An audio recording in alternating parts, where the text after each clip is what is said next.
NC 23 में आपका स्वागत करता हूं।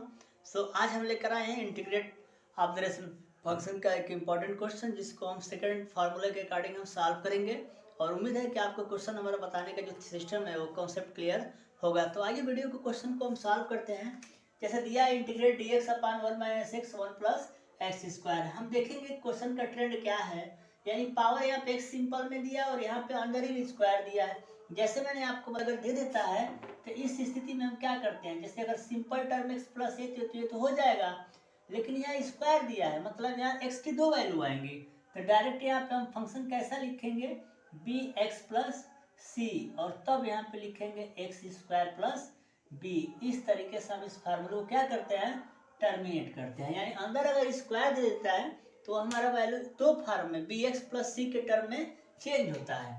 ठीक वैसे ही हमारा जो ये क्वेश्चन दिया है इसको हम लिखेंगे 1 अपान 1 माइनस एक्स और 1 प्लस एक्स स्क्वायर। इसको हम सॉल्व करेंगे तो लिखेंगे 1 माइनस एक्स प्लस, देखिए स्क्वायर अंदर दिया हुआ है ना, तो डायरेक्ट यहाँ लिखेंगे बी एक्स प्लस सी अपान 1 प्लस एक्स स्क्वायर। क्लियर है। अब हम क्वेश्चन को सॉल्व कराएंगे तो यहाँ लिखेंगे 1 minus x 1 plus x square equal to, सबसे पहले तो हम इसका एलसीएम देख लेंगे क्या आएगा, 1 माइनस एक्स आएगा और यहाँ पे हो जाएगा 1 प्लस एक्स स्क्वायर। यहाँ पे ए आएगा तो 1 plus x square plus b x plus c और यहाँ पे क्या हो जाएगा 1 माइनस एक्स। ये हमारा क्या हो जाएगा, कैंसिल हो जाएगा और डायरेक्ट यहाँ पे लिखेंगे a is equal to a 1 plus x square plus b x plus c और 1 माइनस एक्स। ये हमारा हो जाएगा। इसको तो हम फर्स्ट करेंगे और इसको हम क्या करेंगे, सेकंड करेंगे। जैसा कि आप क्वेश्चन देख रहे हैं ए और बी के अकॉर्डिंग हम क्वेश्चन को टर्मिनेट किया हूँ। सबसे पहले वैल्यू को हम चेंज करते हैं, ए अपान बी एक्स प्लस सी अगर अंदर स्क्वायर दिया होता है, अगर ए बाहर दिया रहता है तो बी अपान प्लस सी अपान नेक्स्ट स्टेप में लिखते हैं। ऐसा रेशनलाइज करने के बाद ये हमारा फंक्शन बन गया। अब देखिए अब यहाँ पे कांस्टेंट आपको तीन दिए हुए हैं, ए है बी है और सी है।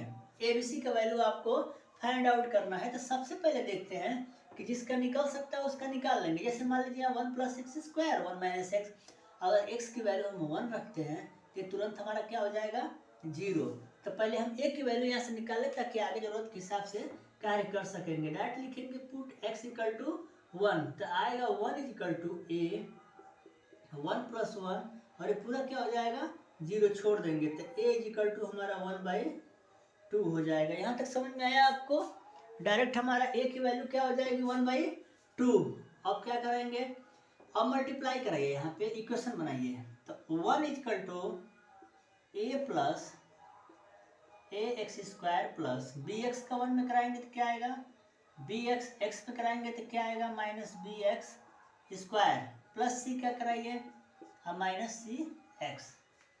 अब यहाँ ध्यान दीजिएगा हमारे पास ए की वैल्यू मिल गई है, बी और सी की चाहिए। तो सबसे पहले हम क्या कराएंगे, इस क्वेश्चन में क्या करेंगे, इसको हम एलिमिनेट कराएंगे। एलिमिनेट कैसे कराते हैं कि हम क्वेश्चन को चेंज करते हैं, कैसे, तो 1 इज इक्वल टू पहले स्क्वायर का लिखिए a minus b into x square. Clear. अब एक्स का देखिए यहाँ बी है और यहाँ पे क्या है माइनस सी है, यहाँ लिखेंगे b माइनस सी का multiple of x plus constant का क्या है a प्लस सी। अब देखिए यहाँ पे क्या करेंगे एक्स स्क्वायर इधर कांस्टेंट है, यहाँ पे 1 हमारा सिर्फ कांस्टेंट है, बाकी x और एक्स स्क्वायर की वैल्यू क्या है 0 है। तो हम करते क्या है, डायरेक्ट लिखेंगे इक्वेटिंग कोफिशिएंट टर्म। जैसे ही आप लिखेंगे इक्वेटिंग कोफिशिएंट टर्म तो इसका मतलब ये होता है कि आपका इक्वेशन बनेगा। कैसा बनेगा equation, a minus b x square का है, इधर दिया नहीं, डायरेक्ट लिखेंगे हम a minus b is equal to 0। Clear. Equation number 3 समझ में आएगा, b minus c equal to x इधर है नहीं तो 0 हो जाएगा। इक्वेशन नंबर 4 इस साइड लिखेंगे a plus c equal to 1, a plus c equal to 1 constant दिया है। अब देखिए यहाँ तक आपको समझ में आ गया। जस्ट अब इसके बाद क्या करेंगे, डायरेक्ट यहाँ पे पहले वैल्यू निकालो, लिखोगे बाई फर्स्ट बाई फर्स्ट नहीं, सॉरी, बाई थर्ड। थर्ड से क्या करोगे, ए का मान 1/2 रखो, 1/2 माइनस बी इजिकल टू 0, तो बी इजिकल टू क्या हो जाएगा 1/2। ये हमारा क्वेश्चन नंबर बी का वैल्यू आ गया। और जैसे ही आपका बी का वैल्यू मिल जाएगा तो सी का भी मिल जाएगा। समझ में आ रही है बात? तो अब लिख दो बाई 4, तो 4b का वैल्यू 1/2 माइनस सी बराबर 0, तो सी इज इक्वल टू 1/2। यानी क्वेश्चन में आपको क्या देखने को मिला, ए बी सी की वैल्यू कितना आया 1/2, और ए बी सी का वैल्यू दोस्तों सारा वैल्यू ले आके हम कहाँ रखेंगे, इक्वेशन नंबर पुट कर किसमें कराएंगे, फर्स्ट में। डायरेक्ट लिखिएगा put value a b c in first. A b c का वैल्यू कहाँ रखेंगे, फर्स्ट। तो हम पहले समझ लें कि कैसे आया है। डायरेक्ट जो फंक्शन दिया होगा ये सिंपल में 1 माइनस एक्स, तो इस पर करा देंगे। अगर 1 प्लस एक्स स्क्वायर अंदर इंटरनल दिया है तो बी एक्स प्लस सी पे हम करा देंगे, और उसके बाद इसका एलसीएम लेकर के क्वेश्चन को सॉल्व कराएंगे। तो यहाँ अगर x का 1 रखते थे तो पूरा 0 होता था, यहाँ से वैल्यू मिलता था, इसलिए आप a का मान यही निकाल लेंगे। और फिर उसका क्या करेंगे, मल्टीप्लाई करा के ax square b x square यहाँ लिखेंगे, bx, और यहाँ पे cx है यहाँ लिखेंगे, c और एक कांस्टेंट है यहाँ लिखेंगे। इक्वेटिंग कोफिशिएंट टर्म, इसका कोफिशिएंट है नहीं तो 0 हो जाएगा, x का है नहीं तो 0 हो जाएगा, a प्लस सी का 1 है तो a प्लस सी का 1। इसके बाद तीनों इक्वेशन से a का वैल्यू दिया है तो यहाँ से थर्ड में रखेंगे तो b का आएगा, और b का फोर्थ में रखेंगे तो c का आएगा। अब चारों वैल्यू ले जा करके हम क्या कराएंगे, इक्वेशन नंबर फर्स्ट में रखेंगे। पहले इसको सॉल्व कर दीजिए, dx upon 1 minus x 1 plus x square equal to a की value 1/2 dx 1 minus x plus 1/2 x plus 1/2 1 plus x square bracket of dx।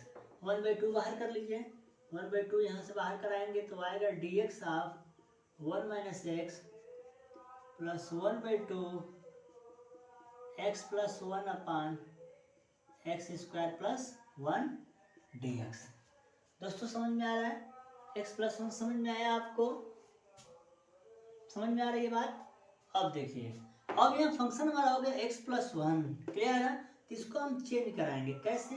देखिए ये तो हमारा सही है कि 1 माइनस एक्स आ गया, इसमें हम क्या कराएंगे 1/2 में यहाँ डायरेक्ट लिखेंगे x upon x square plus 1 dx plus ये 1 बच गया ना, तो 1 का dx हो जाएगा 1 प्लस एक्स स्क्वायर। ये हमारा क्वेश्चन इंटरचेंज कर जाएगा। समझ में आ रही है बात? अब देखिए मैं ध्यान से बता रहा हूँ, ध्यान देखिएगा, यहीं पे आपको बस समझना है, और यही लाइन आपको अगर समझ में आ जाता है तो समझ लीजिए कि आपका क्वेश्चन सॉल्व हो जाता है। ये हम 1 प्लस जैसे भी लिखिए, डायरेक्ट यहाँ पे हम क्या करें, जैसे ही हम t मानेंगे 1 माइनस एक्स तो आ जाएगा dt equal to minus dx, clear है? तो माइनस हम हटा देंगे तो यहाँ लिखेंगे माइनस dt बराबर dx। यहाँ समझ लीजिए, यहाँ लिख देता हूँ। अब सेकंड में देखो, अगर यहाँ पे हम लेते हैं t डैश बराबर एक्स स्क्वायर प्लस 1 तो डायरेक्ट आएगा dt डैश बराबर 2x into D x dx है ना, 2 हम बाहर कर देंगे तो 1/2 dt डैश बराबर x dx, ये हमारा वैल्यू आएगा, और यहाँ का हमारा ये आएगा। और इसमें क्या है formula, 1/1 plus x square equal to क्या आ जाएगा dt tan इनवर्स x। तो हमारा ये क्वेश्चन नॉर्मल है तो उसको हम छोड़ देते हैं। अब आज ये हेंस यहाँ पे देखिए क्या हो जाएगा 1/2, ये क्या है माइनस है ना, तो क्या बोलोगे माइनस यहाँ लिख करके dt अपान t, क्लियर, प्लस यहाँ देखिए प्लस, सॉरी बाबू ये ऐसे नहीं होता है, ये -1/2 हो जाएगा, ठीक है। और प्लस यहाँ ब्रैकेट में हम चलेंगे तो क्या लिखा हूँ 2x dx, यानी 1/2 dt dash of t, clear है। और प्लस ये हमारा फंक्शन है dx of 1 plus x square plus आगे भी लिखेंगे, देखिए तो यहाँ क्या हो जाएगा -1/2 लाख t, लाख t का वैल्यू क्या है 1 minus x plus 1/2 lakh t का मतलब क्या है एक्स स्क्वायर प्लस 1 और plus tan inverse x plus c। समझ में आ रहा है? इसको अच्छे फॉर्म में हम लिख दें तो 1/2 पाई देंगे इसको 1/2 log x square plus 1 minus 1/2 log 1 minus x plus tan inverse x plus c। इस तरीके से हमारा क्वेश्चन ये सॉल्व होता है।